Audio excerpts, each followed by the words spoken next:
Hey guys, and welcome to Escapable Watch Reviews. My name is Steve, and today we're looking at the new 36mm Escapement Time King Seiko homage. So this is a watch that I purchased from AliExpress for $76. I purchased it day one because it's one of those watches that I think people need to know about. I bought the 40mm version of this last year, and I mean it did really good in sales. I believe it's their best-selling watch, but there's also people who just wanted a smaller watch. So Escapement Time, they set out and they made a 36mm version of this thing.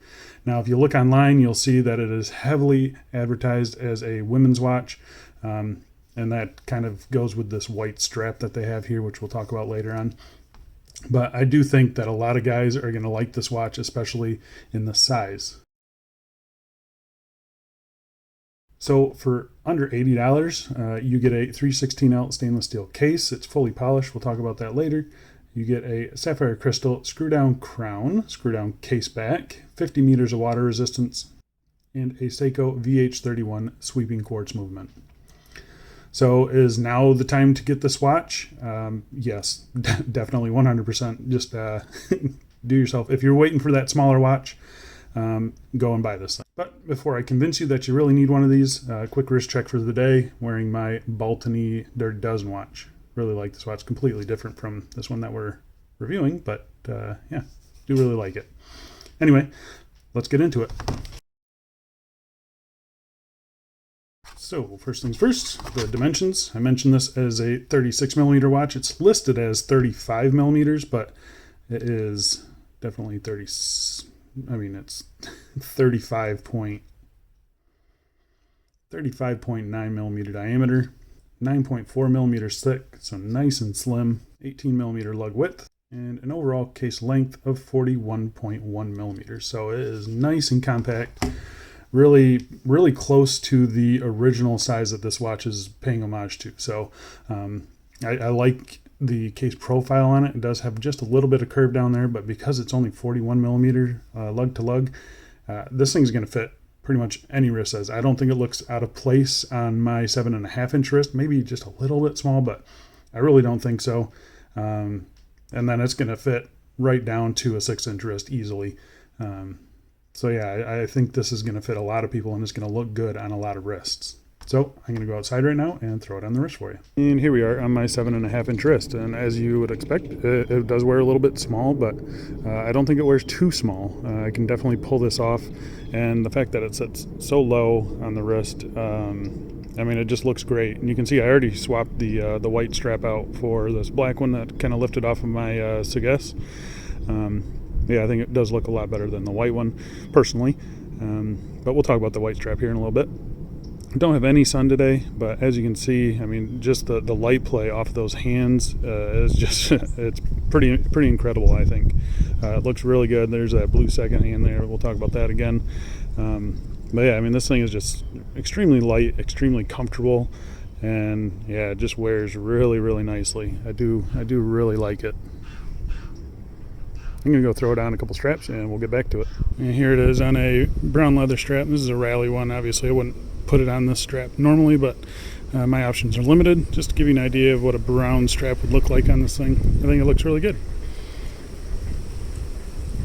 Here we are on a Milanese strap. Fits this watch a little bit better with the all polished case there. I think it looks really good. Nice play off the indices and the hands. This thing just looks great, and the Milanese I think actually looks pretty good on it. I'm usually not a fan of it, but yeah, it does look pretty good. What do you guys think? I'm gonna go throw it on a NATO strap and we'll get back to it. And here we are on a blue NATO strap, even with 2-3mm of nylon underneath it. It still sits really nice and low to the wrist. Very comfortable, as you would expect, and kind of dresses down this piece a little bit. So pretty casual look with this one. I don't know. What do you guys think? Let's go back inside and get back to the review. Okay, let's get real close and we can talk about the case finishing on this thing. So case finishing is very simple. It is a fully polished case. As you can see, there is just a tiny bit of brushing on it right there on that flat spot, and getting up close, it looks pretty pretty tidy, maybe a little bit messy, but I mean, this is getting really, really close. You're not going to see that on wrist. I've never noticed it until right now. You do have a little bit of brushing in between the lugs, but everywhere else it is a polished surface. And the polishing, as you can see here, look at the transition between the light surface and the dark there. I mean, it is a really nice, smooth surface, no peaks, valleys, or anything like that. So the polishing on this case is done really, really well. Really happy with it. You can see the bezel on it. It slopes down and in a little bit, which I wasn't really expecting. It definitely doesn't look bad at all. I was just mentioning that. But yeah, I mean, it looks really, really good. You do have a nicely signed escapement time crown here at the 3 o'clock position. Plenty of grip on it.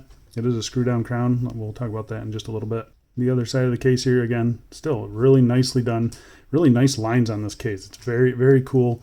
I liked the 40 millimeter version, and I like this 36 millimeter version too.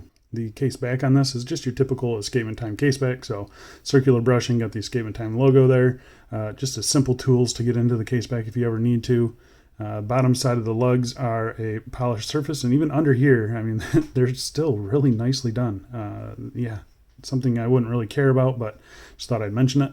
The bottom edge of the case here where it's sitting on your wrist, very comfortable. I haven't had any comfort problems with this thing at all. So really, really happy with the case on this. So let's test this thing for sapphire real quick. And as you can see, it tests for sapphire crystal. The crystal itself, it's super simple. Just a flat piece of sapphire crystal. It doesn't protrude at all from the bezel or anything.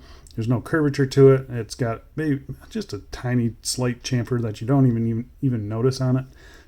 No anti-reflective coating or anything like that, which you don't expect at this price point. But yeah, overall it's a fine crystal. I've got nothing negative to say about the crystal. I'll say that.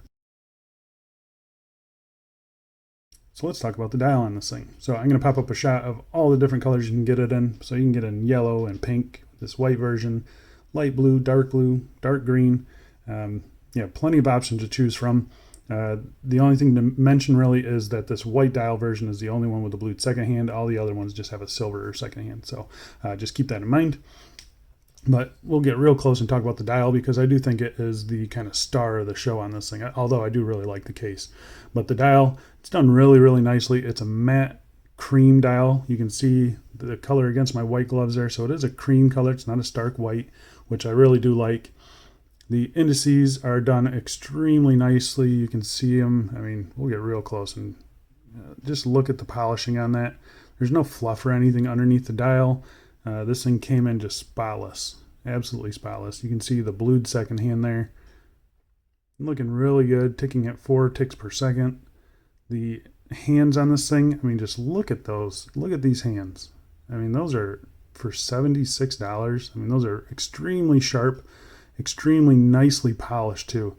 Just the level of polishing on the dial and the hands on this watch is, I mean, for $76, it's kind of mind-blowing. So the way this thing sparkles in natural light is pretty awesome, and you probably saw that during the wrist checks. But yeah, I mean, they just did a really good job on it. Nice and clean and symmetrical, and you can see that there's no date window anywhere. So nice and symmetrical. Just, I mean, it's just clean, just super clean. I just can't get over looking at this watch. I mean, the way that it catches the light on the dial is just something you really have to see in person. So let's talk about the movement here. So the movement is a Seiko VH31 Mecha Quartz movement. So it is a 4 tick per second. You can see it sweeping along. 4 tick per second quartz. So you kind of get that mechanical look with the accuracy and reliability and low maintenance cost of a quartz watch. I think this is an awesome movement, and I want to see a lot more people using it. I want to see it in divers. I want to see it in field watches. I want to see it in everything. So if anyone else is watching these things, make some of these watches. I mean, you get the nice thinness of this watch. 9.5 millimeters thick is nothing. Anyway, back to the movement. So like I mentioned earlier, it is a screw down crown, nicely signed again, plenty of grip on it. I think it's a good size. It does tuck in nicely. You can see it kind of tucks inside this little pocket in the case there, so it sits in nicely. Yeah, it's a no date movement, so you just one tick out. You see it hacks a second hand there, and yeah, you don't have a go state position or anything like that. You just adjust it as you would typically adjust a Seiko movement, and it just works. The alignment, I think, was great. The crown action threading on this, super smooth. I have absolutely no problems with the movement, no problems with the crown threading or anything like that. So very, very happy with the escapement time in that regard. So let's talk about the straps on this thing. So the straps come color matched to the dial. So again, I'll pop up a shot here real quick. So you can see they all use a color match strap, and I think that is gearing it more towards the women. I really think he should have offered this with a black strap or a dark gray strap or a blue strap. I think that would look awesome with this, and it wouldn't exclude the men from buying this watch, because in my opinion, the strap is actually serviceable. I just don't like the color of it. It's not a great strap. I don't really think it's real leather, but it's pretty soft. It's flexible. It's got plenty of holes in it. So you can see it fits down to about a 6.5 inch wrist and all the way up to like an 8.5 inch wrist. So those are definitely men's sizes, not women's sizes, in my opinion. So yeah, I don't get why he's kind of advertising this towards women, but a simple strap change can take care of that. But like I mentioned, I'm going to talk about this actual strap that comes on it, because it's not bad. You know, you got pretty clean stitching here. You got one floating keeper, one stationary keeper. The buckle, it's fine. Fully polished buckle here. No signature or anything like that, but it works. And yeah, I mean, everything is pretty tidy on it. Overall, pretty happy with it. It has been comfortable when I do wear it on the strap, but I really don't wear it on the strap at all. I do wish it was quick release, but again, I'm not going to complain too much about it. So just a strap change away, and this is definitely a much nicer men's watch. Yeah, so escapement time, if you are watching, I think you should offer this in a couple different strap colors. I mean, you've got the dark blue from the Blue Dial.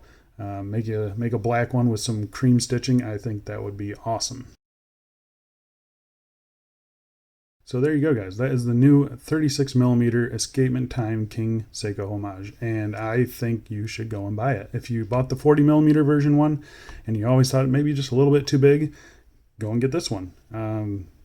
If you kind of held off on that first one because it was too big, now is the time to get it. They don't really go on sale or anything like that, so it's going to be under $80 all the time. Don't pay any more than that. But yeah, I think it's a great watch, and I definitely think it is worth a spot in your collection. So if you are interested in this, I'm going to be leaving a link down in the description. That is an affiliate link. Thank you guys so much for using my affiliate links. The first one absolutely killed it. And yeah, did really, really good on the affiliate link. So thank you guys for using my links. I do appreciate it. And hopefully this one will do just as well. If you guys want to see some more pictures of this, head on over to my Instagram account. I will be keeping this in the collection at least for a little while. And yeah, I do like it. I'll be wearing it. Probably not too much, just because I don't have a use for a dress watch right now. But yeah, it's so nice and light that it's a great even around the house watch. So yeah, go check out my Instagram account. If you guys have any questions or comments, leave them down below. I'll be sure to get back to you guys. I really like conversing with you guys. I want to know what you think about this. Do you think this is a ladies' watch at 36mm? I don't, but that's just me. So anyway, thanks a lot for watching, guys, and I'll see you in the next one. See ya.